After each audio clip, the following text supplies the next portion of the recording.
오늘 하루 당신의 식탁은 어땠나요? 김이 모락모락 나는 갓 지은 밥, 보글보글 끓는 찌개 냄새. 우리가 당연하게 여기는 그 평범한 풍경 속에 사실은 누군가의 뼈를 깎는 사랑이 녹아 있다는 걸 우리는 종종 잊고 사는 것 같습니다. 사랑하는 사람이 떠난 뒤에야 비로소 그 빈자리의 크기를 실감한다고 하죠. 특히나 매일 마주하던 밥상 앞에서는 그 그리움이 사무쳐 목이 메어오곤 합니다. 오늘 저에게 도착한 편지는 차가운 냉동실 안에서 발견된 뜨거운 사랑 이야기입니다. 읽는 내내 흐르는 눈물을 닦느라 몇 번이나 멈췄는지 모릅니다. 세상에서 가장 슬프지만 또 세상에서 가장 따뜻한 국 한 그릇의 이야기. 부산에 사시는 48세 강민호 님이 떨리는 손으로 적어주신 사연입니다. 아내를 먼저 떠나보내고 홀로 남겨진 한 남자의 뒤늦은 후회와 사랑, 그 가슴 저린 고백을 제가 대신 민석 씨의 목소리로 전해드립니다. 시간을 거슬러 올라가 봅니다. 아내 수진이가 제 곁을 떠난 지 이제 막 3개월이 지났습니다. 장례식장의 향 냄새가 옷에서 빠지고 조문객들의 발길도 끊긴 지금 저에게 남은 건 34평 아파트의 거대한 정막뿐입니다. 현관문을 열면 왔어? 하며 콩콩거리는 발걸음으로 마중 나오던 아내는 이제 없습니다. 대신 뽀얗게 먼지가 내려앉은 거실 바닥과 주인을 잃고 시들어가는 베란다의 화분들만이 저를 반길 뿐입니다. 저는 전형적인 무뚝뚝한 경상도 남자였습니다. 밥도 자자 아는? 집에서 하는 말이라곤 이 세 마디가 전부였던 재미없고 투박한 남편이었죠. 아내가 오늘 날씨 좋다 꽃구경 갈까? 물으면 피곤하다 주말엔 좀 쉬자며 돌아눕기 일쑤였고 나 요즘 좀 소화가 안 되라며 배를 문지르면 나이 먹으면 다 그렇다. 운동 부족이라 그래라며 면박을 주던 무심한 사람이었습니다. 그 무심함이 얼마나 큰 죄인지 그때는 몰랐습니다. 아내가 떠나고 나서야 빨래통에 쌓인 셔츠 하나를 보며 냉장고 속 말라 비틀어진 반찬 하나를 보며 뼈저리게 깨닫고 있습니다. 아, 내 일상은 온통 그 사람의 손길로 지탱되고 있었구나. 나는 그 사람이 차려주는 밥상 위에서 왕처럼 살았구나. 6개월 전 아내가 췌장암 말기 판정을 받았을 때 저는 현실을 부정했습니다. 오진일 거야. 당신처럼 건강한 사람이 무슨 암이야? 의사 멱살을 잡고 싶은 심정이었습니다. 하지만 야속하게도 병만은 빨랐습니다. 통통했던 아내의 볼살이 내리고 윤기 나던 머리카락이 한 줌씩 빠지는 걸 지켜보는 건 지옥이었습니다. 항암 치료가 시작되고 아내는 물 한 모금 넘기기 힘들어했습니다. 그런데도 아내는 고집스레 부엌을 떠나지 않았습니다. 서 있기도 힘든 몸을 이끌고 굳이 국을 끓이고 반찬을 만들려 했습니다. 여보 제발 좀 그냥 누워있어. 내가 라면 끓여 먹으면 된다니까 왜 이래 진짜. 어느 날 퇴근하고 돌아와 식은땀을 흘리며 칼질을 하는 아내를 보고 저는 버럭 화를 냈습니다. 걱정이 돼서 한 말이었지만 튀어나온 말투는 날카로운 비난이었습니다. 아내는 힘없는 손으로 국자를 쥔 채 저를 보며 씁쓸하게 웃었습니다. 당신 나 없으면 밥도 못 챙겨 먹잖아. 내가 해줄 수 있을 때 좀 해놓으려고 그렇지. 누가 밥 못 먹는데? 배달시키면 돼. 당신 몸이나 챙기라고 제발. 저는 국자를 빼서 싱크대에 던지다시피 하고 아내를 방으로 떠밀었습니다. 그때 아내의 눈에 고였던 그 물기를 저는 보지 말았어야 했습니다. 아니 보고 안아줬어야 했습니다. 그게 저를 위한 마지막 배려였다는 걸 왜 그때는 몰랐을까요? 아내는 결국 그의 겨울을 넘기지 못하고 눈을 감았습니다. 마지막 순간 산소호흡기의 의지에 가쁜 숨을 몰아쉬면서도 제 손을 잡고 웅얼거렸습니다. 여보, 밥 굶지 마. 냉장고 봐. 그게 유언이었습니다. 사랑한다, 미안하다는 말 대신 밥 굶지 말라는 말. 바보 같은 사람. 죽는 순간까지도 남겨질 남편 끼니 걱정뿐이었던 사람. 장례를 치르고 텅 빈 집으로 돌아와 저는 며칠을 술로 지새웠습니다. 배가 고픈지 슬픈지조차 모를 멍한 상태로 거실에 누워 천장만 바라봤습니다. 그러다 문득 아내의 마지막 말이 떠올랐습니다. 냉장고 봐. 저는 비틀거리며 부엌으로 걸어갔습니다.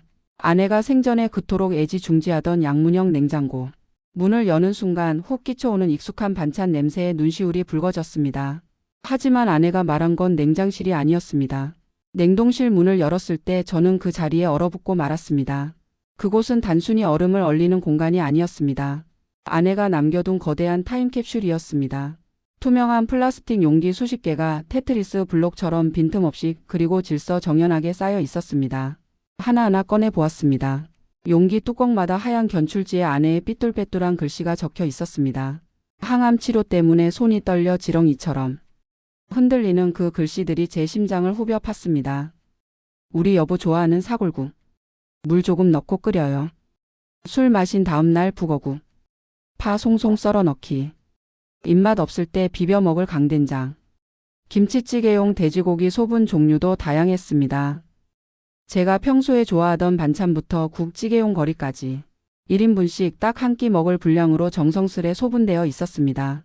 아내는 아픈 몸을 이끌고 제가 출근한 사이에 혹은 제가 잠든 새벽에 이 많은 걸 준비했던 겁니다. 제가 제발 좀 쉬라고 소리치던 그 순간에도 아내는 자신의 생명을 깎아 제 미래의 끼니를 준비하고 있었던 겁니다. 그 수많은 용기들 사이에서 가장 안쪽 깊숙한 곳에 보물처럼 숨겨진 통 하나가 눈에 들어왔습니다. 다른 통보다 조금 더 크고 뚜껑에 붙은 메모지도 더 컸습니다. 우리 남편 49살 생일 미역국. 혼자라고 울지 말고 꼭 챙겨 먹기. 다리가 풀려 주저앉았습니다. 날짜를 보니 제 생일은 아직 한 달이나 남았는데 아내는 자신이 제 생일까지 버티지 못할 것을 직감했던 겁니다. 그래서 미리 끓여둔 겁니다. 내 남편 생일에 따뜻한 국 한 그릇 못 먹이는 게 한이 될까봐 그 아픈 몸으로 미역을 불리고 소고기를 볶고 간을 맞추며 이 국을 끓였을 아내를 생각하니 가슴이 찢어질 것 같았습니다. 저는 그 차가운 플라스틱 통을 가슴에 품고 짐승처럼 울부짖었습니다. 미안하다. 내가 잘못했다. 수진아. 아무리 불러도 대답 없는 이름, 차가운 냉동실 냉기만이 제 뺨을 스치고 지나갔습니다. 어제는 제 49번째 생일이었습니다. 저는 아내가 남겨준 미역국 통을 꺼냈습니다. 꽁꽁 언 국을 냄비에 넣고 가스불을 켰습니다. 얼음이 녹으면서 익숙하고 구수한 냄새가 부엌을 가득 채웠습니다. 아내가 살아있는 것 같았습니다. 금방이라도 뒤에서 간 맞아? 하고 물어올 것만 같았습니다. 보글보글 끓어오르는 미역국을 국그릇에 담았습니다. 아내가 좋아했던 잡곡밥도 지었습니다. 텅 빈 식탁에 홀로 앉아 숟가락을 들었습니다. 한 입 뜨는 순간 목이 메어 삼킬 수가 없었습니다. 아내 특유의 그 맛이었습니다. 소고기를 듬뿍 넣고 참기름으로 달달 볶아 깊은 맛을 낸 세상에서 오직 우리 수진이만 낼 수 있는 그 맛. 여보 진짜 맛있다. 저는 국물에 눈물을 뚝뚝 흘리며 밥을 말았습니다. 짭짤한 눈물 맛인지 고소한 국물 맛인지 알 수 없었지만 저는 꾸역꾸역 입안으로 밀어 넣었습니다. 이걸 남기면 벌 받을 것 같아서 아내가 하늘에서 보고 속상해할 것 같아서 밥알 하나 남기지 않고 싹싹 긁어 먹었습니다. 먹다 보니 국그릇 바닥이 보이는데 마치 아내의 마음 바닥을 보는 것 같았습니다. 당신 없이도 나 씩씩하게 살라고 아프지 말고 밥심으로 버티라고 다독여주는 아내의 손길이 느껴졌습니다. 냉동실에는 아직 아내가 남겨둔 음식이 많이 남아 있습니다. 저는 결심했습니다. 이 음식들을 아껴 먹지 않기로요. 대신 하루하루 감사한 마음으로 맛있게 아주 건강하게 챙겨 먹기로 했습니다. 그게 아내가 바라는 일일 테니까요. 그리고 이제부터는 제가 요리를 배워보려 합니다. 아내의 레시피를 기억해서 언젠가 하늘나라에서 다시 만나는 날, 이번에는 제가 아내에게 따뜻한 밥상을 차려주고 싶습니다. 수진아, 오늘 미역국 정말 잘 먹었어. 내가 끓여준 국 먹고 나 힘낼게. 울지 않고 술도 줄이고 내가 좋아했던 산책도 다니면서 그렇게 잘 지낼게. 고맙다 여보. 그리고 정말 많이 사랑한다. 우리 다시 만날 때까지 거기서는 아프지 말고 맛있는 거 많이 먹고 있어. 네, 강민호님의 사연이었습니다. 제가 잠시 말을 잇지 못하겠네요. 냉동실은 타임캡슐이었다는 그 문장이 제 가슴에 박혀서 빠지질 않습니다. 꽁꽁 얼어있던 그 미역국 녹이면서 얼마나 많이 우셨을까요? 그 국물은 단순한 음식이 아니라 아내분이 생애 마지막 순간까지 쥐어짜낸 사랑 그 자체였을 겁니다. 민호님, 그 따뜻한 국 한 그릇이 민호님의 얼어붙은 마음까지 녹여주었기를 바랍니다. 지금 이 방송을 듣고 계신 분들 중에도 곁에 있는 사람의 소중함을 잊고 무심하게 대하고 계신 분이 있다면 오늘만큼은 꼭 따뜻한 말 한마디 건네셨으면 좋겠습니다. 밥 먹었어? 오늘 고생했어 라는 그 평범한 인사가 나중에는 사무치게 그리운 말이 될 수도 있으니까요. 민호님, 아내분이 남겨주신 반찬 다 드시고 나면 꼭 직접 요리해서 드신다고 하셨죠? 하늘에 계신 수진님이 그 모습을 보며 얼마나 흐뭇해 하실까요? 민호님의 홀로 쏘기를 진심으로 응원하겠습니다. 부디 오늘 밤은 꿈속에서라도 수진님을 만나 따뜻한 밥 한 끼 나누시길 바랍니다.